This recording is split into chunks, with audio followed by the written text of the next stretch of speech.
پاکستان اور روس کے درمیان تجارت اور معیشت سمیت مختلف شعبوں میں تعاون بڑھانے کے 8 مختلف معاہدے طے پا گئے۔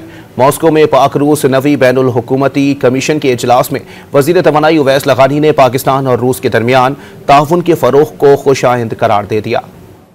روسی دارالحکومت ماسکو میں پاکستان اور روس کے درمیان نویں بین الحکومتی کمیشن کا اجلاس ہوا، جس میں وزیر توانائی اویس احمد لغاری وفد کے ہمراہ شریک ہوئے۔ اجلاس میں ICG پروٹوکول سمیت دونوں ممالک کے درمیان 8 مختلف معاہدوں پر دستخط کیے گئے۔ ان معاہدوں میں دونوں ممالک میں دو طرفہ تجارت کے فروغ اور صنعتی شعبے میں تعاون کے معاہدے بھی شامل ہیں۔ دونوں ممالک کے درمیان انسولین کی تیاری کے حوالے سے معاہدے پر بھی دستخط ہوئے۔ بام سیٹ اور پشاور یونیورسٹی کے بھی روسی تعلیمی اداروں کے ساتھ معاہدے ہوئے، جبکہ پاکستان کی نیو ٹیک یونیورسٹی اور روسی یونیورسٹی کے درمیان بھی تعاون کے مفاہمتی یادداشت پر دستخط ہوئے۔ تقریب سے خطاب میں وزیر توانائی اویس خان لغاری نے کہا کہ پاکستان اور روس کے درمیان مختلف شعبوں میں تعاون کو فروغ حاصل ہو رہا ہے۔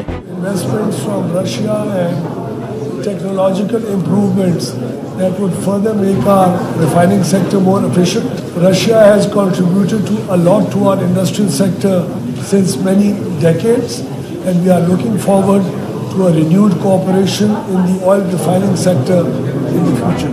وزیر توانائی نے واضح کیا کہ پاکستان مستقبل میں روس سے خام تیل صاف کرنے کے شعبے میں تعاون کا خواہش مند ہے۔